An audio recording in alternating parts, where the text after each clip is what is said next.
Jai Shriram. Welcome to Masala Papad. ನಾನು ಅಜಿತ್ ಬೊಪ್ಪನಹಳ್ಳಿ.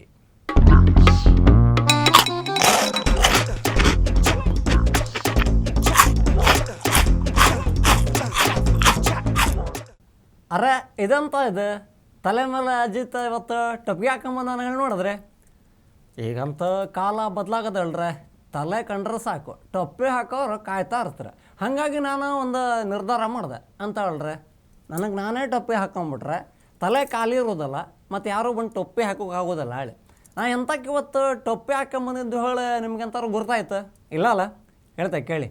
ನಾನಿವತ್ತು ಬೆಂಗಳೂರಿನ ಜನರಿಗೆ ಟೊಪ್ಪಿಗೆ ಹಾಕ್ತಾ ಇರೋರ ಬಗ್ಗೆ ಮಾತಾಡೋಕೆ ಬಂದಾನೆ. ಅದೇ ಪಂಚರ್ ಮಾಫಿಯಾ ಬಗ್ಗೆ. ನನ್ನ ದೋಸ್ತ ಊರು ಬದಿಗಿರ್ತಾವ, ಬೆಂಗಳೂರಿಗೆ ರಾಶಿ ಕಮ್ಮಿ ಬರೋದು ಗೊತ್ತಾಯ್ತು. ನನ್ನ ಹತ್ರ ಕೇಳ್ತಾವ, ಬೆಂಗಳೂರಲ್ಲಿ ಎಂತಕ್ಕೆ ಮರ ಎಷ್ಟು ಟ್ರಾಫಿಕ್ ಜಾಮ್ ಆಗೋದು ಹೇಳಿ ಕೇಳ್ತಾ. ಆವಾಗ ನಿಮಗೂ ಗೊತ್ತದ ಇಲ್ಲಿ ಅಂತ ಕಮ್ಮಿ ಜನ ಇದ್ರೆ ಜನಸಾಂದ್ರತೆ ಹೇಳ್ತಾರಲ್ರಿ, ಅದಂತ ಸಣ್ಣ ಸಾಮಾನ್ಯ ಇಲ್ಲ. ಮನೆಗೆ 2-3 ಗಾಡಿ ಇರ್ತದೆ, ಗಂಡಂಗೊಂದು, ಹೆಂಡ್ತಿಗೊಂದು, ಮಕ್ಕಳಿಗೊಂದು. ಎಲ್ಲಿಗೆ ಹೋಗ್ಬೇಕು? ರೋಡಲ್ಲೇ ಹೋಗ್ಬೇಕಲ್ಲ, ಆಕಾಶದಲ್ಲಿ ಹೋಗೋಕ್ಕಾಗೋದಲ್ಲ. ಹಾಗಾಗಿ ಟ್ರಾಫಿಕ್ ಜಾಮ್ ಆಗೋದು ಕಾಮನ್ ದೋಸ್ತ ಅಂದೆ. ಕಡೆಗೆ ಅದಂತ ಪಂಚರ್ ಮಾಫಿಯಾ ಅಂತಲ್ಲ ನಿಮ್ಮ ಬದಾಗ ಹೇಳಿ ಕೇಳ್ದೆ. ಆಗ ನನಗೆ ಓದಕ್ಕೆ ಶುರು ಮಾಡಿದೆ ಪೇಪರು ನೋಡ್ತಾ. ಪಂಚರ್ ಮಾಫಿಯಾ ಸಣ್ಣ ಪುಟ್ಟದಲ್ಲ, ಭಾಳ ಡೇಂಜರ್ ಅದ. ಎಂಥದಪ್ಪ ಇದು ಪಂಚರ್ ಮಾಫಿಯಾ ಅಂದರೆ, ರೋಡಲ್ಲಿ ಕಂಡಲ್ಲಿ ಈ ಮಳೆ ಬರೋದಲ್ಲ, ಮಳೆ ಕಬ್ಬಣ ದಬ್ಬಣ ಎಲ್ಲ ಒಗದಿಕ್ಕೆ ಹೋಗ್ತಾರೆ. ನೀವು ಗಾಡಿಯಲ್ಲಿ ಹೋಗ್ತಿರಲ್ರಿ, ನಿಮ್ಮ ಟಯರ್ ಹೋಳಾಯಿತು ಹೇಳಿ ತಿಳ್ಕೊಳಕಡೆಯಲ್ಲ, ಒಂದು ಕೇಳಿ ಚುಚ್ಕತ್ತದೆ, ಗಾಡಿ ಪಂಚರ್ ಆಗ್ತದೆ, ಮುಂದೆ ಹೋಗ್ಲಿಕ್ಕೆ ಆಗೋದಿಲ್ಲ. ಅಲ್ಲ, ಮುಂದೆ ಹೋಗೋಕ್ಕಾಗೋದಲ್ಲ ಹೇಳಿ ರಿವರ್ಸ್ ಹೊಡೋದು ಮನೆಗೆ ಹೋಗುವ ಅಂದರೆ ಹಿಂದೆ ಬದಿಗೂ ಗಾಡಿ ಇರ್ತದಲ್ಲ, ಅವಾಗೆಂತ ಮಾಡ್ಬೇಕಾಗ್ತದೆ? ನೀವು ಪಂಚರ್ ಅಂಗಡಿ ಎಲ್ಲ ಉಂಟು ಹುಡುಕ್ಬೇಕಾಗ್ತದೆ. ನೀವಿರೋ ಜಾಗದಿಂದ 200-300 ಮೀಟ್ರಲ್ಲೇ ಒಂದು ಪಂಚರ್ ಅಂಗಡಿ ಪಕ್ಕ ಹೇಳಿ ತಿಳ್ಕೊಳ್ಕಡಲ್ಲ. ಅಲ್ಲಿಗೆ ಹೋಗ್ತೀರಿ, ಪಂಚರ್ ಆಗದೆ ಒಂಚೂರು ನೋಡ್ತೀರಿ, ಹೇಳಿ ಕೇಳ್ತೀರಿ. ಅಲ್ಲಿ ಕೂಡ ಒಂದು ದಂಧೆ ಮಾಡ್ತಾರೆ. ಎಂಥದ್ದು ಹೇಳ್ರಿ, ಪಂಚರ್ ಆಗಿದ್ದು ಡೌಟ್ ಉಂಟು, ಒಂದು ಕೆಲಸ ಮಾಡುವ, ಫಸ್ಟ್ ಗಾಳಿ ಹಾಕುವ.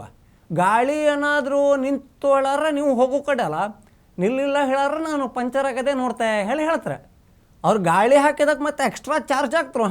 ಅದು ನೈಟ್ರೋಜನ್ ಅದಂತ ಗಾಳಿ ಎಲ್ಲ ಹೊಸದೆಲ್ಲ ಬಂದದಂತ ಹೇಳ್ರೆ. ಕಡಿಗೆ ಇಲ್ಲ, ಇದು ಗಾಳಿ ನಿಲ್ತಾ ಇಲ್ಲ, ಪಂಚರ್ ಆಗದೇನೋ ಹೇಳ್ಕೊಂಡು ಒಂದು ನೀರು ಅದಕ್ಕೊಂದಿಷ್ಟು ಶಾಂಪೂ ಹಾಕಿರೋದು ಸ್ಪ್ರೇ ಇಟ್ಕೊಂಡು ಪುಸ್ಕು ಹೊಳೆ ಹೊಡಿಯೋಕೆ ಶುರು ಮಾಡ್ತಾರೆ. ಎಲ್ಲೆಲ್ಲ ಗುಳ್ಳೆ ಬರ್ತದಲ್ರಿ. ಅಣ್ಣಾರ 1 ಪಂಚರ್ ಉಂಟು, ಭಯ 2 ಪಂಚರ್ ಉಂಟು, ಭಯ 3 ಪಂಚರ್ ಆಗದೆ, ಹೀಗೆ ತೆಗಿತ್ರು ಅವ್ರ ಮಾತನ್ನು. ಕಡೆಗೆ ನೀವಂತ ಮಾಡ್ತೀರಿ, 3 ಪಂಚರ್ ಆಗೋಕೆ ಸಾಧ್ಯನಾ ಅಲ್ಲ ನಾನು ಹೊರಟೆ ಹೇಳು ಹೋಗೋಕ್ಕಾಗ್ತದೆ? ಇಲ್ಲ, ಗಾಡಿ ಹೋಗೋದಲ್ಲ. ಹಾಗಾಗಿ ಎಂತ ಮಾಡಿದ್ರಿ, 3 ಆಗಲಿ 30 ಆಗಲಿ ಪಂಚರ್ ಕಟ್ಟು ಮಾರಾಯ ಹೇಳುವುದೇ ಆಗ್ತದೆ. ಅವು ಕಟ್ತಾ ಒಂದೊಂದು ಪಂಚರಿಗೆ 80 ರೂಪಾಯಿ 100 ರೂಪಾಯಿ ಜಡಿತ. ಅಲ್ಲಿಗೆ 300-400 ರೂಪಾಯಿ ಹೊಗೆ ಹೇಳಿ ತಿಳ್ಕೊಳ್ಕಡಲ್ಲ.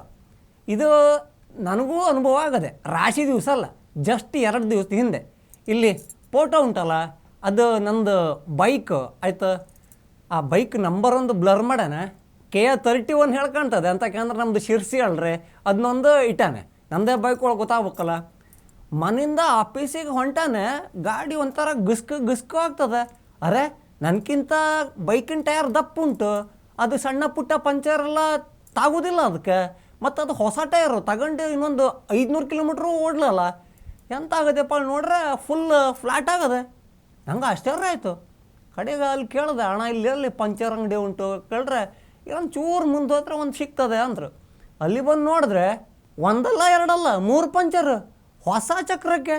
ಅರೇ ಇದು ಹೆಂಗೆ ಆಯ್ತಿದ್ದು? ಅದು ಟ್ಯೂಬ್ಲೆಸ್ ಟೈರ್, ಹಂಗೆ ಸ್ವಸಾರ್ದಂಗೆ ಅದು ಪಂಚರ್ ಆಗೋದಿಲ್ಲ. ಆದರೆ 3 ಪಂಚರ್ ಆಗಿತ್ತು. ಇನ್ನೆಂತ ಮಾಡೋದು? ಆಫೀಸಿಗೆ ಬರ್ಬೇಕಲ್ರಿ, ಮಸಾಲ ಪಾಪಡ್ ರೆಡಿ ಮಾಡ್ಬೇಕಲ್ರಿ. ಹಾಗಾಗಿ ಎಂತ ಮಾಡಿದೆ, ಅಣ್ಣ ನೀ ಕಟ್ಟು ಎಲ್ಲ ಹೇಳ್ಕೊಂಡು ಹೇಳಿದೆ.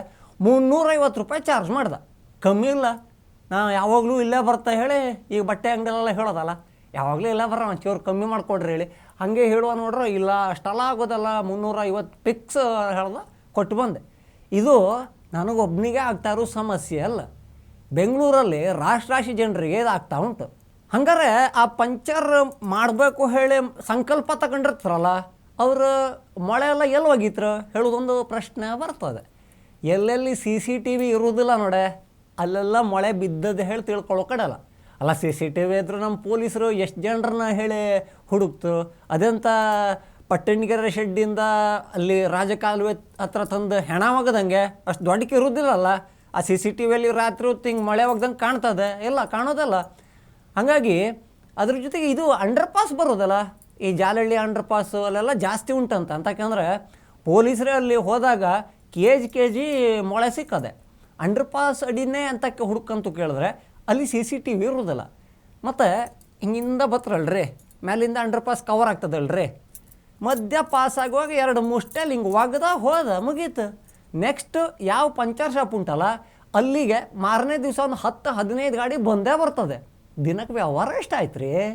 ಆ ಟ್ಯೂಬ್ಲೆಸ್ ಟೈರ್ದೆಲ್ಲ ಪಂಚರ್ ಹಾಕೋದು ನೋಡಿದ್ರಿ ನೀವು. 2 ಇಷ್ಟಿಷ್ಟು ಉದ್ದದಂತ ಮಳೆ ಇಟ್ಕೋತಾರೆ, ಗಾಳಿಗೆ ಚುಚ್ತಾರೆ, ಇಷ್ಟುದ ಟ್ಯೂಬು ಹಾಕಿ ತಿರುಪಿ ಜಗ್ಬಿಟ್ರೆ ಪಂಚರ್ ಕಟ್ಟದಂಗಂತೆ. 80 ರೂಪಾಯಿ 100 ರೂಪಾಯಿ ಅಂತಾರೆ. ಅಯ್ಯೋ ದೇವ್ರೆ, ಇದೆಂಥ ಹೊಸ ದಂಧೆ ಅಲ್ಲ, ಹೆದರಿಕೆ ಆಗೋದಿಲ್ಲ. ಅದರಿಂದ ಸಮಸ್ಯೆ ಅಂತ ಆಯ್ತು. ಒಂದು ಪಂಚರ್ ಕಟ್ಸೋಕ್ಕೂ ಆಗೋದಲ್ಲ, ಗಾಡಿ ಇಟ್ಟರೆ ಹೇಳಿ ಪಂಚರ್ ಆಗಿ ನಾವು ಕೇಳ್ಬೋದು. ಸಮಸ್ಯೆ ಸಣ್ಣ ಪುಟ್ಟದಲ್ಲ ಅಣ್ಣ ಅಂತ ಆಗ್ತದೆ ಹೇಳ್ರೆ. ಈಗ ನಂಗೊಂದು ಅರ್ಜೆಂಟ್ ಫೋನ್ ಬರ್ತದೆ, ಅಥವಾ ನೀವು ಯಾವುದೋ ದೊಡ್ಡ ಕಂಪ್ನಿಯಲ್ಲಿ ಇರ್ತೀರಿ, ಅರ್ಜೆಂಟ್ ಬಾಸ್ದು ಫೋನ್ ಬರ್ತದೆ, ಇನ್ನು ಅರ್ಧ ತಾಸಲ್ಲಿ ಒಂದು ಎಮರ್ಜೆನ್ಸಿ ಮೀಟಿಂಗ್ ಉಂಟು, ನೀವು ಬರಬೇಕಾಗ್ತದೆ ಹೇಳಿ. ಅಣ್ಣ ಎದ್ನೋ ಬಿದ್ನೋ ಹೇಳಿ ಬೈಕನ್ನು ನಾಯಿಗೆ ಹೊಡ್ಕೊಂಡು ಹೋದ್ರೂ ಅವ ಹೋಗೋಕೆ ಅರ್ಧ ಗಂಟೆ ಕನಿಷ್ಠ ಬೇಕು. ಮಧ್ಯೆ ಈ ಪಂಚರ್ ಆಯಿತು ಅಂದರೆ ಆ ಪಂಚರ್ ಅಂಗಡಿ ಹುಡುಕ್ಬೇಕು, ಅವ ಪಂಚರ್ ಎಲ್ಲಿಂಟೋ ಹೇಳಿ ಹುಡುಕ್ಬೇಕು, ಜೊತೆಗೆ ಆ ಪಂಚರ್ ತೆಗಿಬೇಕು, ಇವು ಕೊಟ್ಟು ದುಡ್ಡು ವಾಪಸ್ ಬರಬೇಕು. ಅರ್ಧ ಗಂಟೆ ಗಯ, ಕಡೆಗೆಲ್ಲ ಬಾಸ್ ಹತ್ರ ಬಂದು ಬಯಸ್ಕೋಬೇಕು. ಇದು ಒಂದೇ ಸಮಸ್ಯೆ ಅಲ್ಲ. ಬಸ್ಸೆಲ್ಲ ಪಂಚರಾಗಿ ನಿಂತರೆ ಟ್ರಾಫಿಕ್ ಜಾಮ್ ಎಷ್ಟು ಆಗ್ತದೆ ಹೇಳಿ ಗೊತ್ತದ. ಒನ್ ವೇದಲ್ಲಿ ಒಂದು ಬದಿಗೆ ಬಸ್ ನಿಂತ್ಕೊಂತಪ್ಪ, ಗಾಡಿ ಮೂವ್ ಆಗಲಿಲ್ಲ, ಒಂದು ಬದಿಗೆ ಬೈಕ್ ಹೋಗೋ ಅಷ್ಟೇ ಜಾಗ ಉಂಟು ಅಂದರೆ ಹಿಂದೆ ಬದಿಗೆ ಬರ್ತಾರು ಕಾರು, ಲಾರಿ, ಟೆಂಪೋ, ಎಂತ ಮಾಡ್ಬೇಕು? ಅದೆಲ್ಲ ಸಾಯ್ಲಿ. ಒಂದು ಎಮರ್ಜೆನ್ಸಿ ಇರ್ತದೆ, ಆ್ಯಂಬುಲೆನ್ಸಲ್ಲಿ ರೋಗಿಗಳಿರ್ತಾರೆ, ಇನ್ನೊಂದು ಆಸ್ಪತ್ರೆಗೆ ಡಾಕ್ಟ್ರು, ಇಲ್ಲಾಗೋದಲ್ಲ ಇದು ಅಲ್ಲಿ ಎಕ್ಸ್ಪರ್ಟ್ ಅದಾರೆ, ಅಲ್ಲಿಗೆ ಹೋಗಿ ಹೇಳಿ ಬರ್ಕೊಡ್ತಾರೆ. ಆ ಆ್ಯಂಬುಲೆನ್ಸ್ ಹೋಗುವಾಗ ಇಂಥ ಮೊಳೆ ಎಲ್ಲ ಚುಚ್ಚಿ ರೋಡ್ ಸೈಡಿಗೆ ನಿಂತರೆ ಒಬ್ರದ್ದು ಜೀವದ ಪ್ರಶ್ನೆ ಅಲ್ಲ ಅದು. ಆ ಮೊಳೆ ಹಾಕೋರಿಗೆ ತಲೆ ಇಲ್ಲ. ಆ ಮೊಳೆ ಹಾಕೋರ ಅಪ್ಪ ಅಮ್ಮನೋ ಮನೆಯವರೋ ಯಾರೋ ಆಂಬುಲೆನ್ಸಲ್ಲಿದ್ದರೆ ಅವ್ರಿಗೆ ಹಿಂಗೆ ಖುಷಿ ಆಗ್ತದೆ, ಪುಣ್ಯ ನಮಗೊಂದು 300-400 ರೂಪಾಯಿ ಬಂತಲ್ಲ ಹೇಳಿ. ಅಪ್ಪ ಅಮ್ಮನ ಜೀವ ಕಣ್ಮುಂದೆ ಬರೋದೇ ಇಲ್ಲ. ಇಂಥ ಹಲಾಲ್ ಕೋರ್ ಕೆಲಸ ಮಾಡೋರಿಗೆ ಎಂತ ಹೇಳ್ಬೇಕು ಗೊತ್ತಾಗೋದಿಲ್ಲ. ಹಂಗಂದ್ರೆ ಇದಕ್ಕೆ ಪರಿಹಾರ ಎಂಥದ್ದು? ನನ್ನ ಹತ್ರ ಒಂದು ಪರಿಹಾರ ಉಂಟು. ಅದು ಆಗೋದಿಲ್ಲ ಹೋಗೋದಿಲ್ಲ, ಆದರೂ ಒಂದು ಸಲ ಕೇಳಿಸ್ಕೊಂಬಿಡಿ. ಈಗ ನಿಮ್ಮದು ಕಾರ್ ಉಂಟು ಅಂತ ತಿಳ್ಕೊಳ್ಳಿ. ಕಾರಿಂದ ಚಕ್ರ ಇಲ್ಲಿರ್ತದೆ, ಅದರದ್ದು ಮುಂದೆ ಇಲ್ಲಿ ಒಂದು ಫಾಗ್ ಲೈಟ್ ಬರ್ತದಲ್ರಿ, ಹೆಡ್ ಲೈಟ್ ಬದಿಗೆ. ಅದ್ರ ಕೆಳಗಡೆ ಈ ಹಿಂದೆ ಹಳೆ ಲಾರಿಗೆಲ್ಲ ಒಂದು ಜೋಲಾಡೋದು ಬರೋದಲ್ಲಾಗಿತ್ತು, ಅದನ್ನ ಕಟ್ಟಬೇಕಾಗ್ತದೆ. ಆ ಜೋಲಾಡೋದ್ರ ತುದಿಗೆ ಒಂದು ಅಯಸ್ಕಾಂತ, ಅದೇ ಮಾರ್ಗರೇಟ್ ಹೇಳ್ತಾರಲ್ರಿ, ಮ್ಯಾಗ್ನೆಟ್ ಹೇಳಿ, ಅದು ಮಾರ್ಗರೇಟ್ ಅಲ್ಲ, ಮ್ಯಾಗ್ನೆಟ್ ಹೇಳ್ತಾರಲ್ರಿ, ಅದನ್ನ ಜೋಲಾಡಿಸ್ಬೇಕಾಗ್ತದೆ. ನೀವು ಸಾವಕಾಶ ಹೋಗ್ಬೇಕು, ರೋಡಲ್ಲಿರೋ ಮೊಳೆನ ಮೇಲೆ ಎತ್ಕೊಂಬರ್ತದೆ ಅದು. ಇದು ಎಲ್ಲಿ ನಾನು ನೋಡೋಣ ಅಂದರೆ ಮೈಸೂರಲ್ಲಿ ಜಂಬೂ ಸವಾರಿ ಆಗೋದಿಲ್ಲ. ಆನೆಗಳು ಮೈಸೂರಿನ ಯಾವ್ಯಾವ ರೋಡಾಗಿ ಹೋಗ್ಬೇಕು ಏನು ಹೇಳಲ್ಲ, ಲೆಕ್ಕಾಚಾರ ಹಾಕಿರ್ತಾರಲ್ರಿ, ಒಂದು ಬ್ಲೂ ಪ್ರಿಂಟ್ ಇರ್ತದೆ. ಅಲ್ಲಿ ಹೋಗುವಾಗ ಆನೆಗಳು ಅವೆಂಥ ಚಪ್ಪಲ್ ಹಾಕೋದಲ್ಲ, ಶೂ ಎಲ್ಲ ಬರೋದಲ್ಲ. ಹಾಗಾಗಿ ಮಳೆ ಎಲ್ಲರೂ ಬಿದ್ದು ಚುಚ್ಚಿ ಜಂಬೂ ಸವಾರಿ ಟೈಮಲ್ಲಿ ಎಲ್ಲರೂ ಆನೆ ಓಡ್ಬಿಟ್ರೆ ಹೇಳೋದೊಂದು ಹೆದರಿಕೆ ಇರ್ತದಲ್ರಿ. ಹಾಗಾಗಿ ಮೈಸೂರು ಅಲ್ಲಿ ಜಿಲ್ಲಾ ಆಡಳಿತ ಆ ರೋಡ್ ಕ್ಲೀನ್ ಮಾಡುವಾಗ ಅಯಸ್ಕಾಂತ ಬಳಸೋದು ನಾನು ನೋಡಾನೆ. ಹಾಗಾಗಿ ಇದೊಂದು ಹೇಳಿದೆ. ಹಾಗೇಳಿ ಈ ಪಂಚರ್ ಅಂಗಡಿಯವ್ರದ್ದು ದಂಧೆ ಹೇಳಿ ಪೊಲೀಸರೇ ಇದನ್ನು ಐಡೆಂಟಿಫೈ ಮಾಡಾರೆ. ಪಂಚರ್ ಅಂಗಡಿ ಅಂದರೆ ಮತ್ತು ಅದು ಯಾರ್ದು ಏನು ಹೇಳಿ ನಾನು ವಿಶೇಷವಾಗಿ ಹೇಳೋದಲ್ಲ, ಹೇಳ್ರವ್ರಿಗೆ ಬೇಜಾರಾಗ್ತದೆ, ಹೇಳ್ದೋದ್ರೆ ನಮಗೆ ಕಳಿಯೋದಿಲ್ಲ ನಮ್ನಿ ಆಗ್ತದೆ. ಅರ್ಥ ಆಗೋರಿಗೆ ಅರ್ಥ ಆಗಿರ್ತದೆ. ನನಗೆ ಎಂತಕ್ಕೆ ಅವರೇ ನೆನಪಾದ್ರು ಕೇಳಿದ್ರೆ, ಈ ಮೊಳೆ ಜಡಿಸ್ಕೊಳ್ಳೋದು ಒಂದು ಧರ್ಮ ಉಂಟು, ಮೊಳೆ ಹಾಕ್ಸ್ಕೊಳ್ಳೋದು ಒಂದು ಧರ್ಮ ಉಂಟು, ಮೊಳೆ ಹಾಕುವುದು ಇನ್ನೊಂದು ಧರ್ಮ ಉಂಟು. ಪಾಪ ನಮ್ಮ ಧರ್ಮದ ನೋಡಿ ಮೊಳೆ ಮೇಲೆ ಗಾಡಿ ಹಚ್ಚೋದು ಒಂದೇ ಬಂತು ನಮ್ಮದು. ಲಾಸ್ಟ್ ಇದು ನೆನಪದ ನಿಮಗೆ, ದತ್ತಪೀಠದ್ದು ಒಂದು ಪಂಚರ್ ವಿವಾದ ಆಗಿದ್ದು. ದತ್ತಪೀಠಕ್ಕೆ ಫಸ್ಟ್ ಹೆಂಗಸ್ರನ್ನ ಕಳಿಸೋದೊಂದು ಪದ್ಧತಿ ಉಂಟು. ಆ ದಿವಸ 3 ಜನ ಅಂತ ಮಾಡಾರೆ, ಇವು ದತ್ತಪೀಠಕ್ಕೆ ಹೋಗ್ತೀರಿ ಮಾಡ್ತೀರಿ ಹೇಳ್ಕೊಂಡು ರೋಡ್ ತುಂಬ ಮೊಳೆ ಹಾಕಾರೆ. ದೊಡ್ಡ ಕಾಮಿಡಿ ಅಂತ ಆಗೋಯ್ತು ಕೇಳ್ರೆ. ಭಕ್ತರದ್ದು ಬಸ್ಸು ಗಾಡಿ ಪಂಚರ್ ಅಷ್ಟೇ ಅಲ್ಲ, ಪೊಲೀಸ್ರ ಗಾಡಿನೂ ಪಂಚರ್ ಆಗೋಗದೆ, ಟಯರ್ ಹೋಗ್ಬಿಟ್ಟದೆ. ಪೊಲೀಸರು ಅಂದ್ರೆ ತಮಾಷೆ ಮಾಡ್ಕೊಂಡಾರೆ ಅವರು. ಪೊಲೀಸರು ಇನ್ವೆಸ್ಟಿಗೇಷನ್ ಶುರು ಅಂದರು. 3 ಜನರ ಹೆಸರು ಬಂತು. ಆ 3 ಜನರ ಹೆಸರು ಎಂತ ಗೊತ್ತದೆ?